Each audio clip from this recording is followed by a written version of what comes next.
Hi, AR, how are you? I'm good, thank you. So nice to see you. Oh, it's great to see you too. So tell me what it's like where you are. You all locked down still? Yeah, it's been like almost 3 months, 4 months, I think, and the fresh lockdown happened a couple of days back, 3, 4 days Yeah. back, because it was spiking up, and especially in Chennai. But I'm also mixing for a movie which is coming out, so it's chaos. So what's happening with the movies? I mean, because are you able to go to cinemas? No, No, no. no. Well, I can't believe the government here has just issued what I have to say is one of the funniest guidelines I've ever seen, which is that you can go to the cinema, but cinemas have been advised not to show films where the audience might sing along. So What? I mean, it's kind of, That's isn't it? I mean, you do wonder, who actually makes these things up. Um, I mean, we that's very funny. so I don't think your films are going to get much of a showing here at the moment because everybody sings along to your songs. I'll never forget actually going to see one of your movies in Mumbai, and I'll, everybody was singing, and it was just great. Um, anyway, 18th yeah, birthday of Bombay Dreams. Would you believe? Can't believe it. it's Um, amazing. It's amazing. Thanks to you. Thanks to Shekhar Kapoor who introduced me to you and the whole amazing cast and all the crew and everybody. well, it was Um, fantastic, and I really think we've got to get it on again. We need to get a movie made of it. I mean, there's actually I've been reading what I think is really quite a good script, and it would be fantastic because what it did was it brought music to a completely new audience, and Absolutely. that was the thing. I mean, we get so in the West get so locked down in our own. I use lockdown actually as advisedly, but we get into our own groove all the time. And being able to introduce your music here was one of the great moments for me. Yeah, I think you've been a great mentor to me, and I'm very grateful. Well, I think the other way And around. I mean, I think your melodies are just extraordinary. thank you. Yeah. So the thing is, it's just not you getting me to do Bombay Dreams in London. Also, London as a place opened up many things in my mind. I was basically coming from Chennai, South India. Coming to London, I understood the art world better, the classical world better, and what's around the spiritual world better too. Hyde Park and Regent's Park, Masjid and everything. And so it became a part of, and I also got a little house there now. So, Oh, which which is where I scored Slumdog Millionaire and 127 hours. So, but what was interesting to me is when we went to Broadway, uh, the critics there didn't really understand what we were doing. And I found it a great irony that they were saying that I'd lost my way and I was by doing a show like this with presenting it. 2 years later, you win the Oscar for Slumdog. And win both best song and best score. And I just think, I don't know what you think, but I just think in America we were a little ahead of the time. yeah, I think this is. I think you would kind of set up a path for understanding and building bridges because a musical or a show like that was definitely showing what India is, what the culture is. And today, most of the problems is misunderstanding. Misunderstanding somebody, thinking that they're an alien, they're whatever, they're violent or anything because they don't understand the culture. And at the bottom of it, we're all human beings. We have the same empathy, we have the same love, we have the same inquisitiveness. And I think, yeah, as you said, like bringing back Bombay Dreams as a movie, as a show again, and doing more like this is the way to go to, because it's going to educate people. And I'm not saying in a bad way that they're not educated about cultures, but when artists mingle together, crews mingle together, various people makes an oath. When I was doing rehearsals, I was doing the previews, I can never forget that stuff because every time I would come out, there'd be a different nationality. Like once it was Russians, once it was more French people buying tickets for Bombay Dreams, and the whole aura was different. And they would laugh for different jokes during the previous shows. Yeah. Yeah. No, but one of the things, I mean, thinking about diversity and also bringing people together is something that both of us, I know, believe in hugely. And you've got your extraordinary foundation and your academy. And I have my foundation where I was very, very pleased to see that actually 70% of our scholars this year are actually people of color, which is absolutely kind of wonderful. But they're there because they're actually brilliant. I mean, it'd be great for you to say something about what you are doing with your academy, because I think, you know, people, as perhaps in Britain, don't know about this. As I told you, coming to London and, you know, traveling to Europe and everything, I would visit concerts. I would just see concerts, and I would go to a church, listen to a quartet and chamber orchestra and all this stuff. I said, why is this not there in a country? I know, of course, we have a beautiful tradition. We have amazing tradition, Indian classical music. And so I said, because I know people who's nurturing. In Indian movies, we have like probably 24 different film industries. All of them use, you know, scoring, because we score through notes and Western notations, everything, but they're all private teachers, you know, private mentors. Said, what if we create an institution which can take this to another level?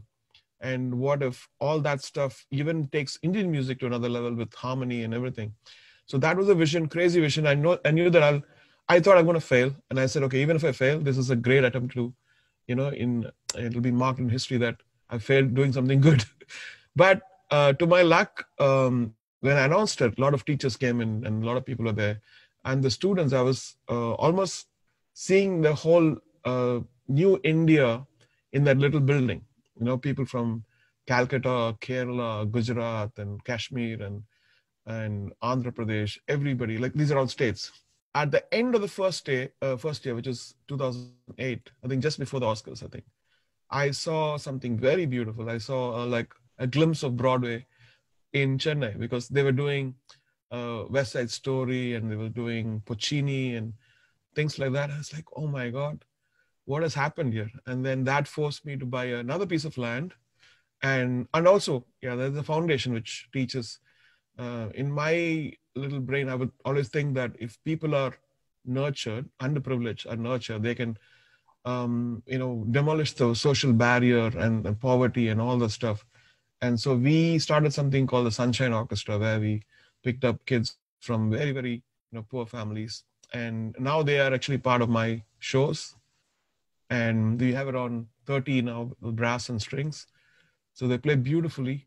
And they've traveled to Poland and Singapore and to the UN, and part of my shows too. It's extraordinary. I mean, I really would love to come to the Academy sometime. I mean, that's something I must do. But they love you. Like India loves Jesus Christ Superstar and Phantom and Cats and everything. So I think it's right time.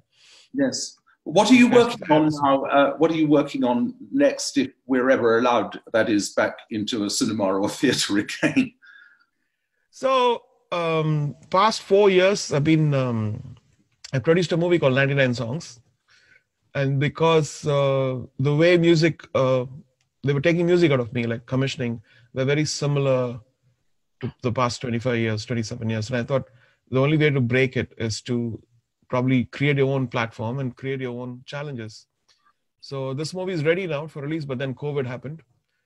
And also there's another project which I tried to direct. It's a sensory virtual reality experience where you put the stuff, and then it's a musical again. It's based in Italy, and it was shot in Italy. It's in English, and we have the lead, Nora Arnezidar, who stars in it. Well, you know how I found your music was very, very strange. But they used to show on Channel 4 in Britain. This is 20 years, more than 20 years ago, I suppose. They used to show a Bollywood movie in the mornings, and I remember seeing Chaya Chaya for the first time, and thinking this is one of the most extraordinary sequences I'd ever seen. I mean, if you, as an English audience or American audience, haven't seen it, you really must, because it's all set on the train, and the train goes through. I mean, I loved it, and my kids, I mean, still think Chaya Chaya is probably, I think they have it as their sort of favourite song. And it's quite astonishing, just sort of seeing a whole load of English kids singing this music, and thinking that it's absolutely part of their mainstream. Play a bit of Chaya Chaya for my kids. Now? Yeah, a little bit of Chaya Chaya.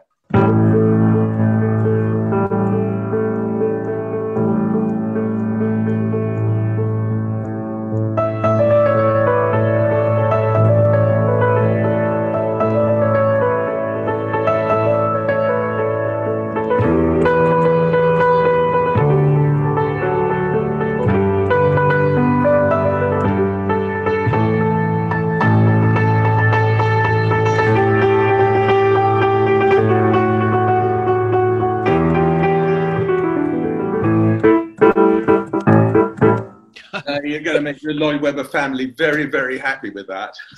Thank you. My dad always used to say, there are two kinds of music, good and bad. Yeah. There are no divisions in music, are there? Yeah. But, it'd be lovely. Will you play something which you're working on? Can you do anything that would be... Sure.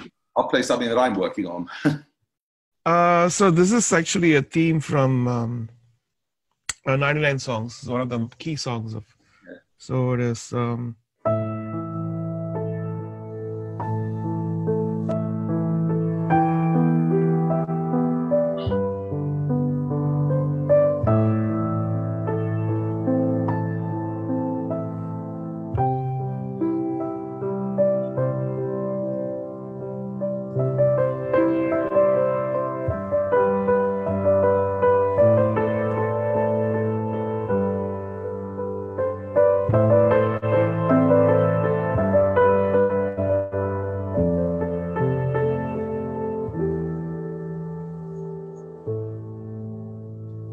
That's beautiful.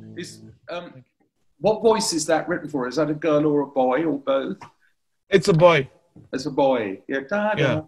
I love that. And I'm working on a very alternative version of the Cinderella story, which is written by the girl who did the second series of Killing Eve, and it's great fun. It's very alternative, But I'll just play the Cinderella theme.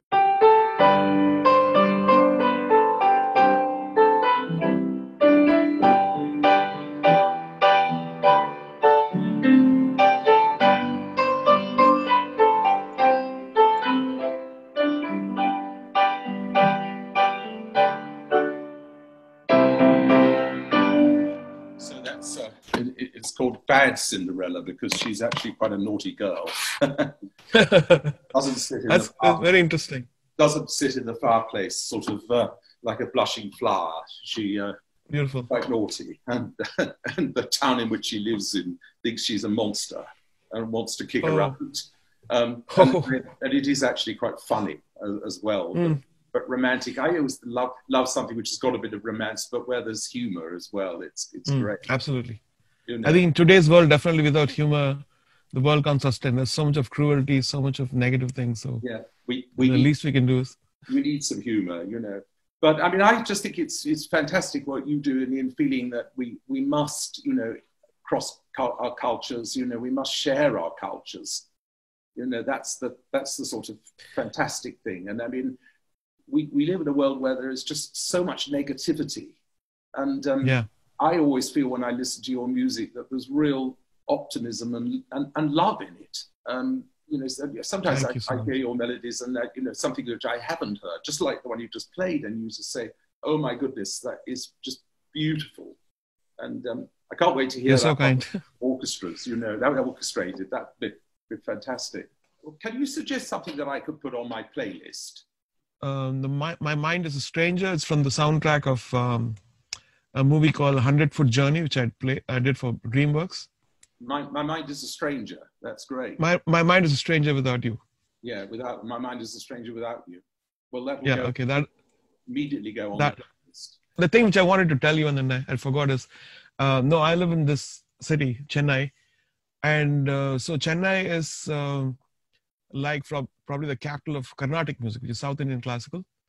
And when I used to go take lunch for my dad back in 1973, all the 4 states, the southern states used to work in Chennai. And So we're trying hard to do an arts collective in Chennai so that we can have local, this amazing talent which is coming out of KM music. My conservatory can do something like musicals, which is based on probably your musical or, Bombay Dreams or something fresh in Tamil. So I just need your good wishes and blessings for that. Well, my very good wishes and blessings, and let's hope it's so good that we can bring it to London.